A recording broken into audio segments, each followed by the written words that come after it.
O aumento da mistura de etanol na gasolina para 30% estará em análise a partir da próxima semana no Ministério de Minas e Energia.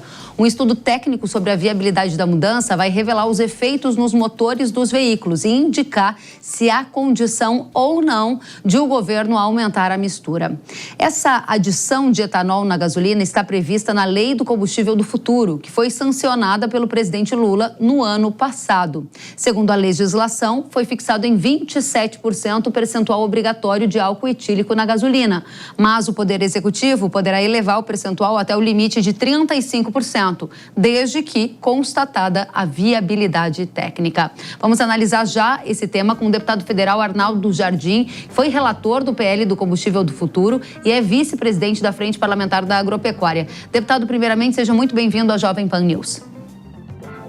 Muito obrigado, Kellen, por essa oportunidade de esclarecer esse ponto tão importante, essa decisão tomada pelo Congresso Nacional de fortalecer os biocombustíveis, e nós estamos prontos para dar esse passo do E30.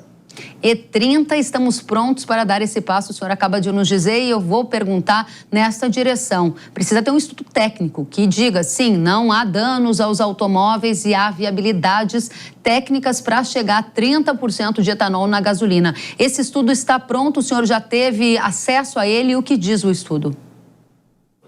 O estudo está pronto, o estudo é positivo, ele formalmente vai ser anunciado na próxima segunda-feira, e é uma regra que nós estabelecemos. Nós traçamos o cenário de evolução. Hoje, toda gasolina, qualquer um que chega no posto e fala, põe gasolina, vem lá 27% de etanol misturado.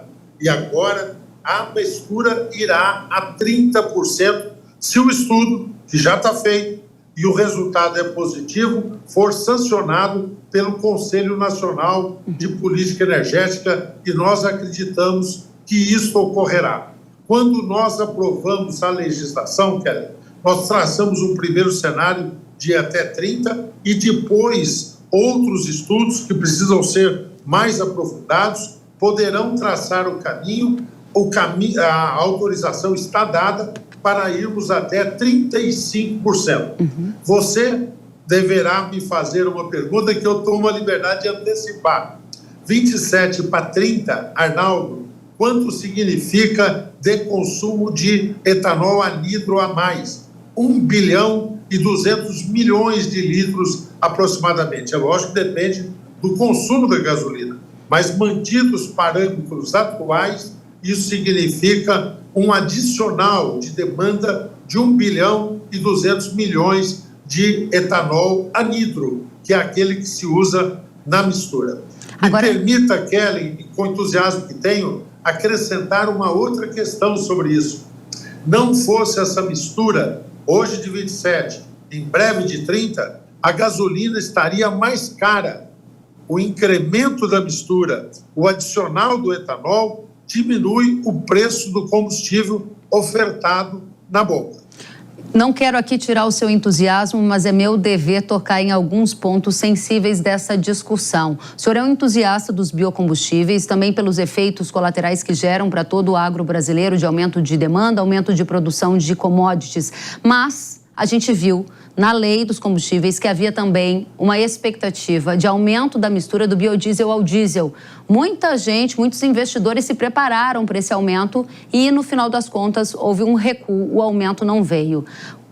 Por que o senhor tem tanto otimismo, ou é mais um desejo do que um fato baseado na realidade, que o governo vai aumentar para E30? E por que a minha provocação? Porque a gente acabou de noticiar que a saca do milho está próxima de R$90. Isso quer dizer o maior preço desde 2022. Porque o governo sancionaria uma medida para aumentar a mistura de etanol na gasolina, que envolve também etanol de milho, se ele está super pressionado com a inflação dos alimentos? Por duas razões. Primeiro, que em matéria de energia não pode ter improvisações. A saca do milho que está hoje a 90, acabou de ser divulgado aí por você na abertura do programa, já esteve em 60 recentemente. Se nós olharmos num período mais largo de tempo, eu não estou falando de perdas inflacionárias, ela chegou ao patamar de 40. Há uma oscilação nacional natural do preço das commodities. A soja, nós estamos hoje vivendo um momento de estabilidade de preços da soja, depois que nós vimos agora as previsões de safra deste ano se estabilizarem em frustração, em contraste com aquilo que foi o ano passado, safra frustrada por conta de perdas, particularmente atinentes a queimadas ou a secas aqui no Brasil. Os preços oscilam. O que nós temos que determinar quando se trata de energia é um cenário de previsibilidade. E este cenário, traçado na Lei do Combustível do Futuro, que não é vontade, é estudo, que leva em conta as vantagens competitivas e comparativas pela adoção desse combustível, que leva em conta o cenário e a capacidade de oferta que tem o nosso país, que leva em conta a previsão de investimentos que já estão sendo realizados, traçam no somatório, Kelly, um cenário de investimento que ultrapassa 260 bilhões de reais. No caso do biodiesel, em que o governo, não justificando pelo preço, não foi a justificativa que foi aprovada no CNPE, o governo atendeu ao reclamo das distribuidoras, que aí disseram que estava tendo um número de fraudes, porque algumas distribuidoras não estavam misturando. O argumento não foi econômico, foi por conta das fraudes. Nós discutimos esse assunto em várias instâncias, tanto na FPA, que eu sou vice-presidente, na frente do biodiesel e na frente do Brasil Competitivo, que eu coordeno, e nós estamos com propostas para aumentar a capacidade de fiscalização, de controle, de auditoria da ANP.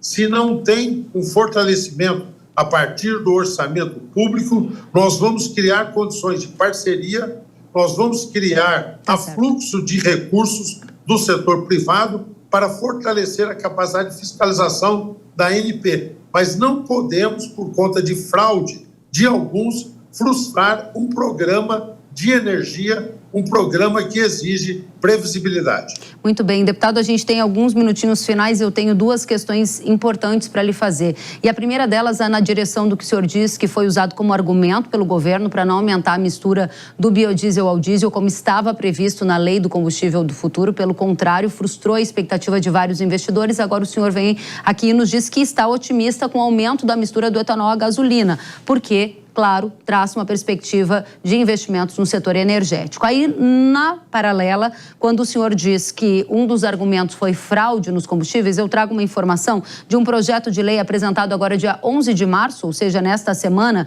que é de autoria do PL de Mato Grosso do Sul, Marcos Polon, que altera a lei de 97 para, perceba, permitir que postos e distribuidores de combustíveis comercializem a gasolina sem a adição de etanol e diesel e sem a adição de biodiesel, ou seja, é mudar o que pressupõe a Lei do Combustível do Futuro e é retirar a obrigação de misturar. O senhor acredita que há espaço para esse assunto avançar no Congresso Nacional?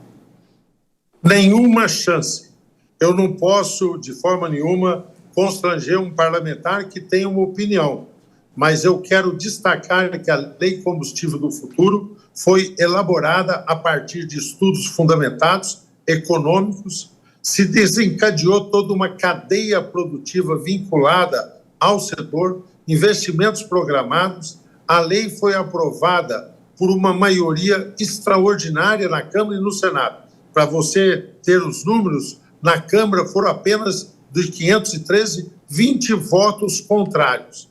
Eu respeito a opinião de todos, mas eu não tenho dúvida de que esta maioria está expressa. Quero cumprimentar o ministro de Minas e Energia, Alexandre Moraes, que já marcou... Alexandre Silveira, o ministro Alexandre Silveira, ministro de Minas e Energia, que tem sido um diligente, dedicado, líder do governo, tratando da questão dos biocombustíveis, o ministro Alexandre Silveira, que na próxima segunda-feira não só entregará o resultado dos estudos feitos pelos institutos tecnológicos contratados, mas mais do que isso, fará um ato em que apresentará a fundamentação econômica, ambiental, tecnológica, de produção, para que essa evolução possa ser E30, votada na próxima reunião do Conselho Nacional de Política Energética. Muito bem, deputado Arnaldo Jardim, muito obrigada pelos esclarecimentos sobre esse assunto. O senhor está sempre convidado a voltar e trazer atualizações do nosso Congresso Nacional para o Agro do Brasil. Até a próxima. Muito obrigado, Kellen Severo, muito obrigado por Hora H do Agro, um programa que forma opinião, indica tendências muito importantes na defesa do nosso agro brasileiro. Muito obrigada, deputado. Volte sempre.